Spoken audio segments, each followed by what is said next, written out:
আসসালামু আলাইকুম। কেমন আছেন আপনারা? আলহামদুলিল্লাহ আমিও ভালো আছি। আজকে আমি এই যে ডিম রান্না করব আলু দিয়ে। এখানে আমি পেঁয়াজ, কাঁচামরিচ কেটে রেখেছি। তো আমি কিভাবে পাক করি আমার ভিডিওটা দেখুন। তো এই যে আমি কড়াই বসিয়ে দিলাম। এখন আমি তেল দিয়ে দিব। এই যে আমার তেলটা গরম হয়ে গেছে। এখন আমি ডিমগুলো দিয়ে দিব। তার আগে একটু তেলে হলুদ দিয়ে দিব,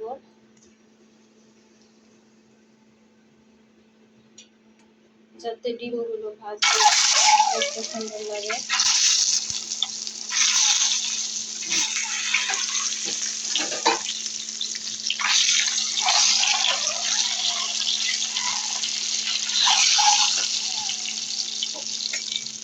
ডিমগুলো সুন্দরভাবে ভেজে নেব।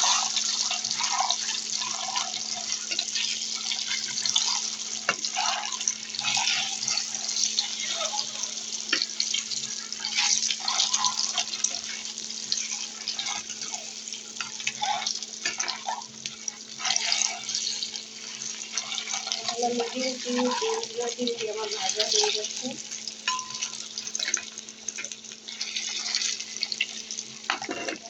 আমি ডিমগুলো দিয়ে দিলাম।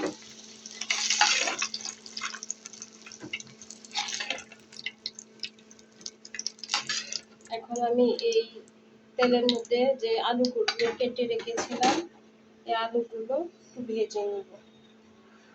এই যে আমার আলুগুলো দিয়ে দিলাম।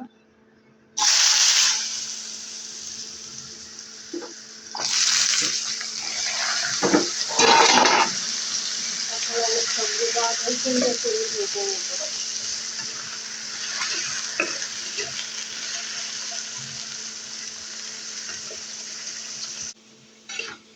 আলুগুলো ভাজা হয়ে গেছে। হালকা ভাজবো, বেশি করে ভাজবো না। আমি এখন চুলা থেকে আলুগুলো নামিয়ে নেব। এখন আমি কড়াইয়ে তেল দিয়ে দিব।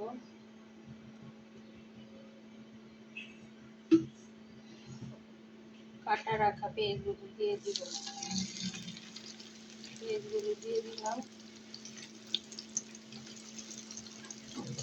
পেঁয়াজটা আমি ভালোভাবে ভেজে নেব।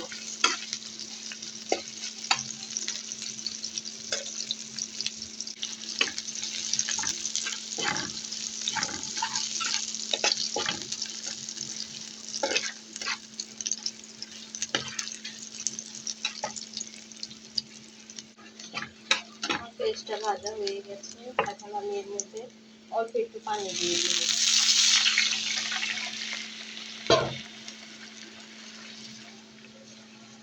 এখন আমি এক এক করে সব মশলা দিয়ে দিব।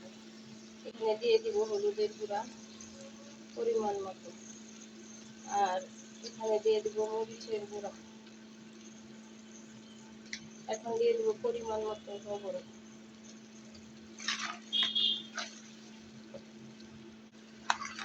এখন দিয়ে দিব একটু জিরার গুঁড়া, দিয়ে দিব একটু ধনিয়ার গুঁড়া, এখন দিয়ে দিব একটু আদা রসুন বাটা।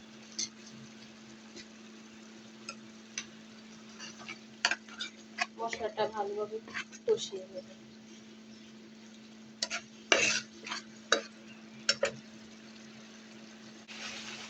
মশলাটা কষানো হয়ে গেছে। এখন ভেজে রাখা আলুগুলো দিয়ে দিলাম।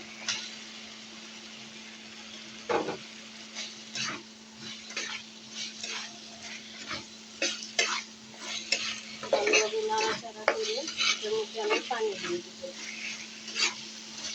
এত বেশি কষাবো না, কারণ আলুগুলো আগে ভেজে নিয়েছিলাম। তো এখন আমি এর মধ্যে পানি দিয়ে দিব। পানি দিয়ে দিলাম। এখন আমি ঢাকনা দিয়ে ঢেকে দিব।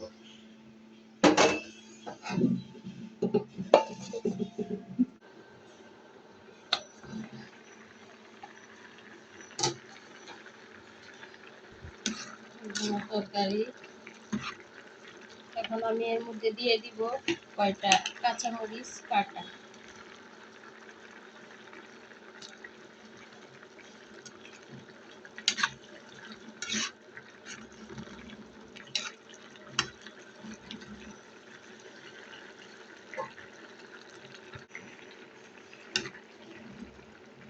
এখন আমি এর মধ্যে দিয়ে দিব এই যে ডিমগুলো আমি ভেজে কেটে রেখেছিলাম।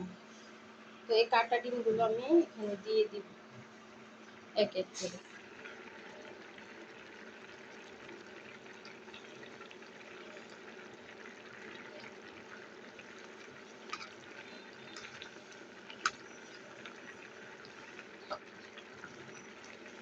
এখন আমি ঢাকনা দিয়ে ঢেকে দিব।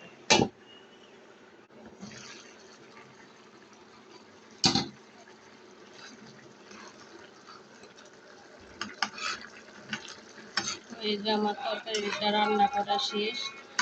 এখন আমি চুলা থেকে তরকারিটা নামিয়ে নিব। তো এই যে আমার তরকারি রান্না করা শেষ। তো কার কেমন লেগেছে কমেন্ট করে জানাবেন।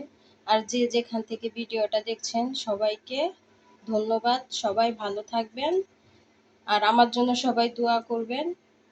আর সবাই বেশি বেশি করে ভিডিও দেখবেন। তো যদি ভালো লাগে তা অবশ্যই একটা লাইক দিয়েন। তো ভালো থাকবেন। আল্লাহ হাফিজ।